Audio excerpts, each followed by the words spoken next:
here in Greenland. For various reasons, touching each of the areas that they focus on, I thought it would be worth hearing from each of them for a little while. So, Chris, if you would say a few words about the importance of energy. Thanks, Chris. Here we are. I will. Echo the Vice President's comments to thank you for your service to our country, wherever it is, whatever it takes. And I think we see right here in this beautiful air base in the high Arctic what energy can do. We can make a tough high Arctic environment a beautiful place to live, a comfortable place to live, all sorts of scientific instrumentation, military mission to monitor what's going on in the world. None of this was possible not long ago. President Trump was elected to re-energize America, to take the beauty that you've seen up here and make that a thing of pride and ambition again. Not shaming of energy, not trying to stop its growth and its prosperity, but to re-energize it. So energy makes the world a beautiful place to live. It makes us comfortable and have long, opportunity-rich lives. I'm thrilled and proud to be part of this administration with President Trump and Vice President Vance. Thank you all for your service. I'm honored to be here. Thank you, Chris.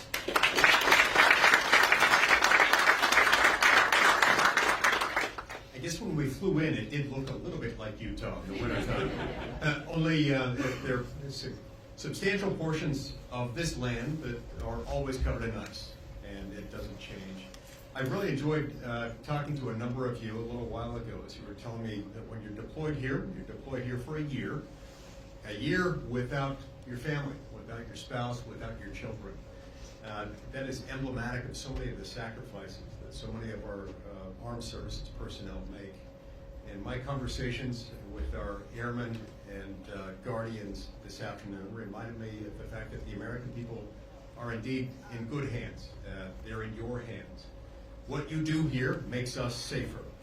And when we're going about our business, our day-to-day lives at home, we don't have to worry about the things that you worry about because you're doing it for us.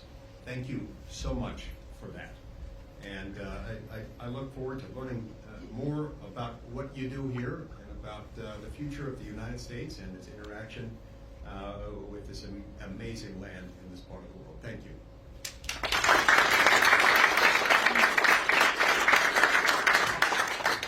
Thank you, Mr. Vice President. And I just wanted to take a minute and thank you all to the airmen and women, to the guardians who are keeping us safe day in and day out. You are continuing a tradition of the U.S. military's presence in Greenland since World War II, a 1951 defense treaty.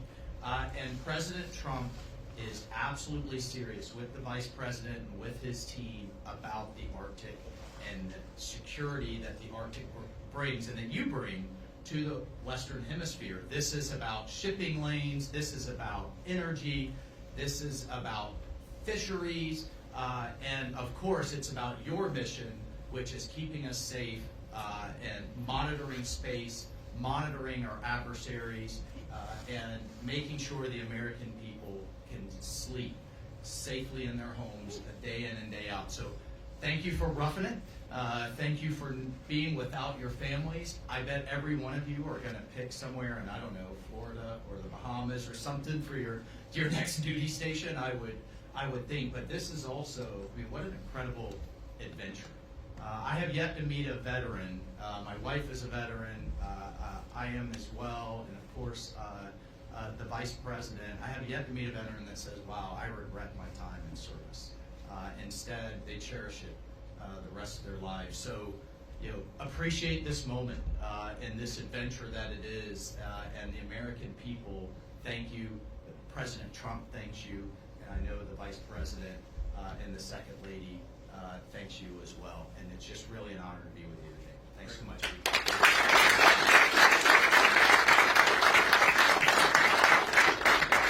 So thank you, Mike. And let me say just a couple of other things, and then we'll take some questions from the reporters. So, number one, I think a lot of Americans wonder, why does Greenland matter so much? Why does the mission of this base matter so much to the American people? And I learned a lot about that today myself. Of course, you can read about it in a book, but I saw it up close and personal. And if, God forbid, to my fellow Americans, if a missile was fired from an enemy country or an enemy submarine into the United States, It is the people here before us who would give notice to our brave men and women further south in the United States to let people know what was coming and, God willing, to try to shoot it down and prepare for it. That's one of the things that we do at installations like this. We know that Russia and China and other nations are taking an extraordinary interest in Arctic passageways and Arctic naval routes, and indeed in the minerals of the Arctic territories. We need to ensure that America is leading in the Arctic, because we know that if America doesn't, other nations will fill the gap where we fall behind. So what you guys do is so critically important. I think a lot of Americans, certainly I, didn't realize it fully until President Trump started talking about the importance of our Arctic mission, about building upon it, and ensuring that America can lead in the Arctic for the next generation. And now I want to talk about, of course, the interaction and what Denmark, I think, has done, and sometimes in partnership with us, but let's be honest, what Denmark over the last 20 years has failed to do in some cases, because we know that unfortunately this place, this base, the surrounding area is less secure than it was 30, 40 years ago, because some of our allies haven't kept up. As China and Russia have taken greater and greater interest in Greenland, in this base, in the activities of the brave Americans right here, we know that too often our allies in Europe have not kept pace. They haven't kept pace with military spending, and Denmark has not kept pace in devoting the resources necessary to keep this base, to keep our troops, and in my view, to keep the people of Greenland safe from a lot of very aggressive incursions from Russia, from China, and from other nations. Now, President Trump, as he says all the time, and as a lot of people recognize, is a president of peace. We want to have good relationships with everybody. That includes, even to the extent possible, the Chinese and the Russians. But part of having good relations is showing your strength when you have to. And unfortunately, the story of Greenland over the past 20 years when it comes to security is that we've underinvested in the infrastructure, we've underinvested in the security architecture, and we've underinvested in the brave men and women who are doing a very hard job, as Mike said, to keep all of us safe. That has to change. Now, when I pointed out a couple of weeks ago that in some ways, with all due respect to our Danish allies, they had not kept pace, there was a lot of criticism from Denmark, a lot of attacks at the Trump administration, at the president, at me, at others in our administration for saying the obvious, which is that Denmark hasn't done a good job at keeping Greenland safe. And one of the things I heard was, well, what about the many Danes who lost their lives in the war on terror fighting alongside the United States? Well, look, we obviously honor the sacrifice of our Danish friends in the war on terror 20 years ago, just as, for example, the French honor the sacrifice of Americans in Normandy 80 years ago. But recognizing that there are important security partnerships in the past does not mean that we can't have disagreements with allies in the present about how to preserve our shared security for the future. And that's what this is about. There is no amount of bullying, no amount of obfuscating, no amount of confusing the issue. Our message to Denmark is very simple. You have not done a good job by the people of Greenland. You have underinvested in the people of Greenland, and you have underinvested in the security architecture of this incredible, beautiful landmass filled with incredible people. That has to change. And because it hasn't changed, this is why President Trump's policy in Greenland is what it is. It's consistent with the first Trump administration, where you saw significant investments in Arctic security, and it will continue over the next 4 years under President Trump's leadership. And let me finally, before I kick it over to the media, make one comment about the people of Greenland. The colonel here, the base commander, who came here first as a second lieutenant, and I guess, Colonel, this is your second duty station here, and we're proud of you and proud of all of you guys who are serving and helping keep us safe. I heard a lot about the respect that our American troops show for the local Greenlandic population, the way that we make and create shelter for hunters and dog sledders, the way that we found ways to turn over traditional tribal land to some of the local populations in order to ensure that they're able to live in accordance with their values. We respect, as the President said in his State of the Union address, we respect the self-determination of Greenlanders. We believe in the self-determination of the population of the people of Greenland. And our argument is very simple. It is not with the people of Greenland, who I think are incredible and have an incredible opportunity here. Our argument really is with the leadership of Denmark, which is underinvested in Greenland and underinvested in its security architecture. That simply must change. It is the policy of the United States that will change, and I'm proud to be able to stand here with so many brave Americans to better understand the security mission and better understand what you guys do each and every day. For that, I'm grateful for your service. I'm even more grateful. I love you guys. I'm proud of you guys, and President Trump stands behind you and will for the remainder of his administration. Thank you all. God bless you.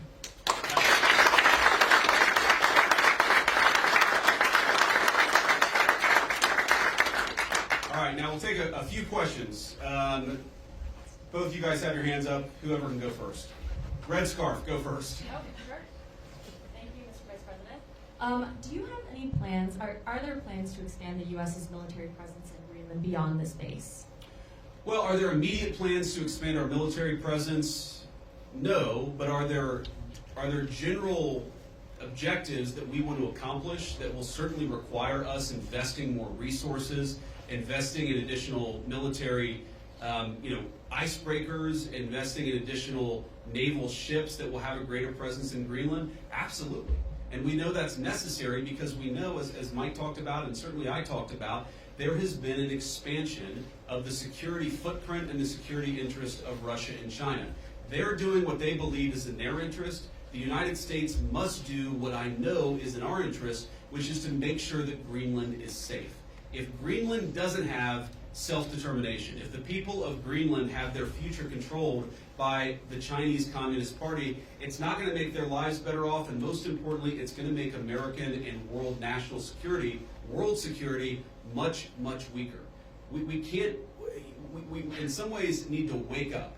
We need to wake up from a failed 40-year consensus that said that we could ignore the encroachment of powerful countries as they expand their ambitions. We can't just bury our head in the sand, or in Greenland, bury our head in the snow and pretend that the Chinese are not interested in this very large landmass. We know that they are. They've taken steps to put Greenland in ridiculous debt traps to invest and exploit the resources here. And we know that they're sending a lot of military resources here. Yes, over the medium term, the United States will meet that challenge. We will put our own resources here. We already have a lot of great resources here, but we know we're going to have to do more to counter some of the nations that we know that we're competitive with. Sure. Thank you so much, Mr. Vice President. And the President said today that we have to have Greenland. By being here today, are you also conveying that message that the U.S. is very serious in its desire to acquire Greenland? Well, the President said we have to have Greenland, and I think that we do have to be more serious about the security of Greenland. We can't just ignore this place. We can't just ignore the President's desires, but most importantly, we can't ignore what I said earlier, which is the Russian and Chinese encroachment in Greenland. We have to do more.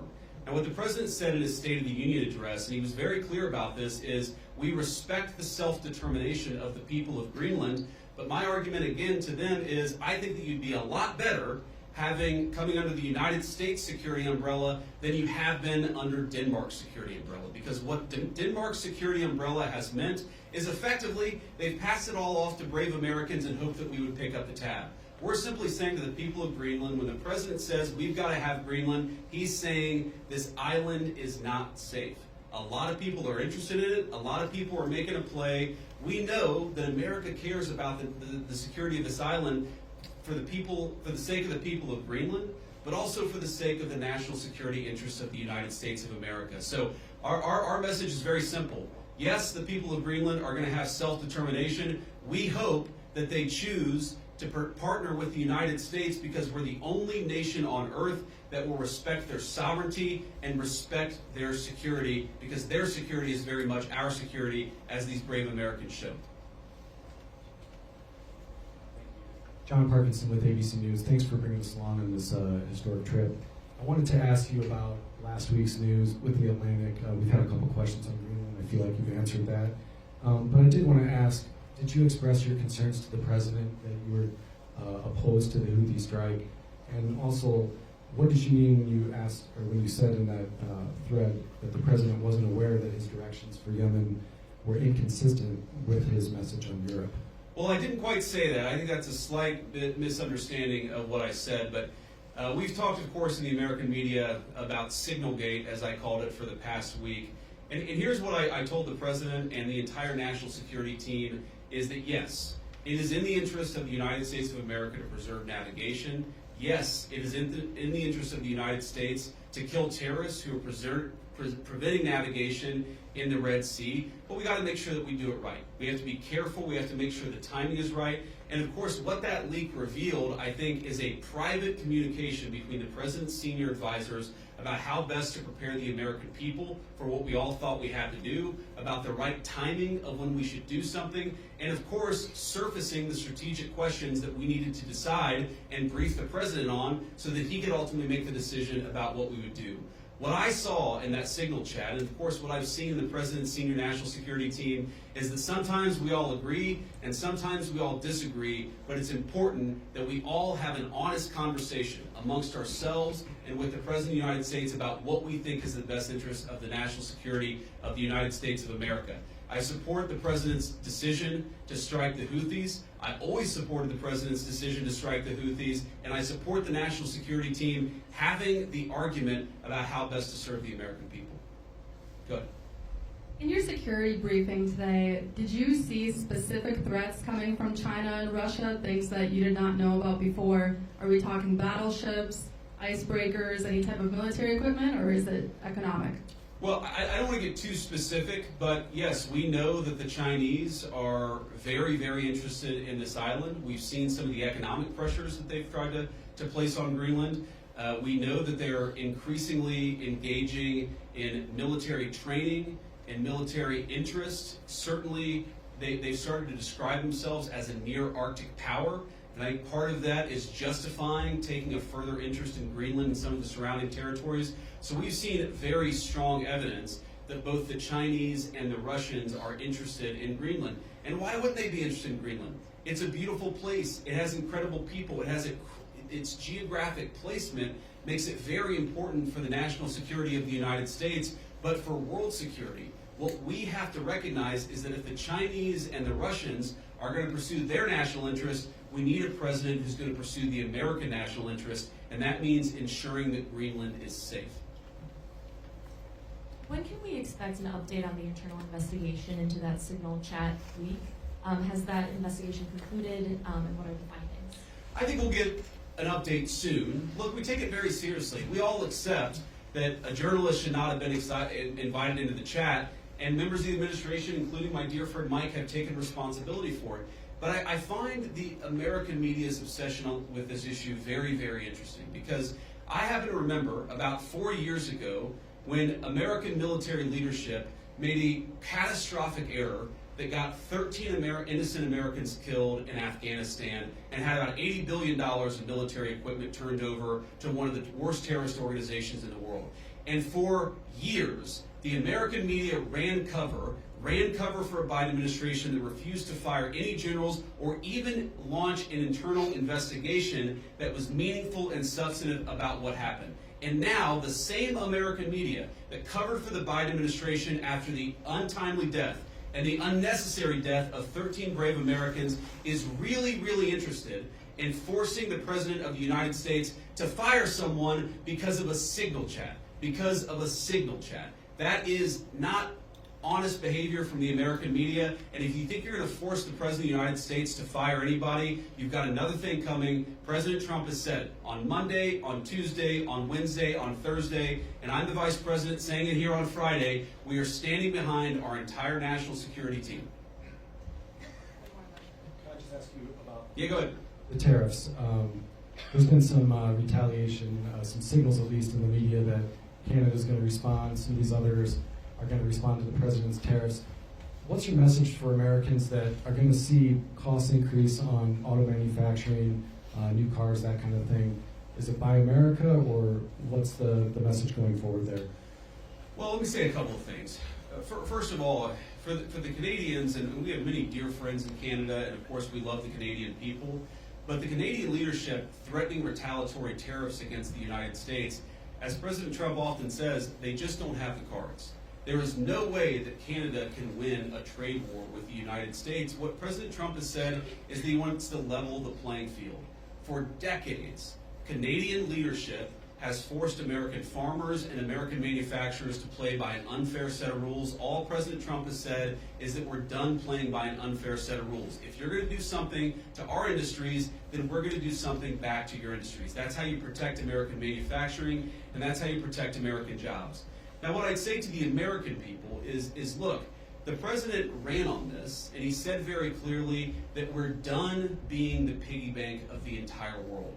For 40 years, in the same way that our European friends, I think, have neglected international security, for 40 years, a lot of our friends all over the world have used America as a piggy bank. They have used us to absorb all of their excess economic production. What does that mean for Americans? For Americans, that's meant manufacturing jobs declining, that's meant middle-class wages going down, that's meant whole towns that have been hollowed out by empty factories, and that means an America that is less safe because our manufacturing isn't as powerful now as it was 30 years ago.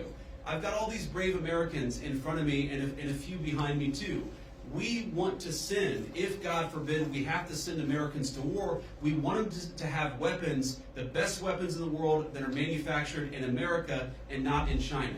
The way you do that is to rebuild the American manufacturing sector. The days of America being the piggy bank of the world, the days of closed factories, the days of people not being able to get a middle-class job in this country, they're over.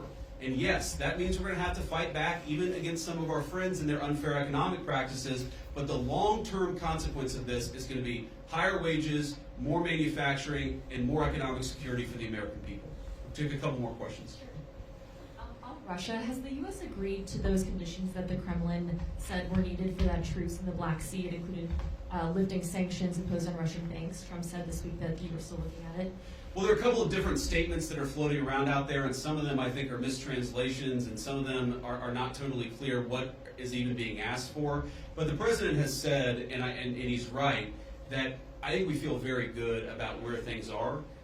We trust but verify. We make sure that what we're seeing from one party is met by the other party and vice versa. But I think that we've made an incredible amount of progress. We have to remember that this war started under Joe Biden's administration. It has led to an unbelievable amount of death and destruction. And for the first time in almost 4 years, thanks to President Trump's leadership, we have an opportunity to really achieve a peaceful settlement. The president's going to fight every single day to make sure that happens. And of course, we'll keep you guys updated as we continue to make progress. I do think if you look at what we've talked about, we've obviously got this energy infrastructure ceasefire. We've got a Black Sea commercial ceasefire that I think is almost done. And once we get there, we'll work on the next stage of the ceasefire. Yeah. The president has previously not ruled out military force when he's talking about taking over Greenland. But your rhetoric today is more about encouraging the Greenlandic people to vote for independence.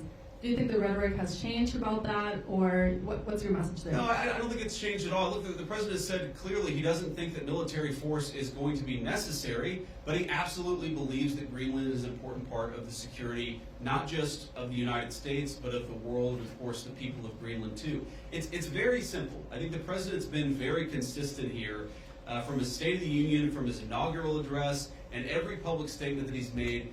This territory, Greenland, really matters for the security of the United States. It's extremely vulnerable right now, and if the people of Greenland were willing to partner with the United States, and I think that they ultimately will partner with the United States, we could make them much more secure, we could do a lot more protection, and I think they'd fare a lot better economically as well. This has to happen.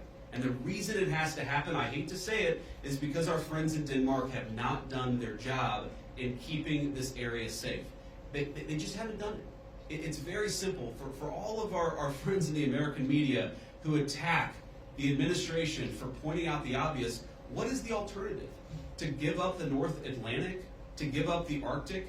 To China? To Russia? And to other regimes that don't have the best interests of the American people at heart? We have no other option. We need to take a significant position in Greenland to keep the people here safe, but to keep our own country safe too.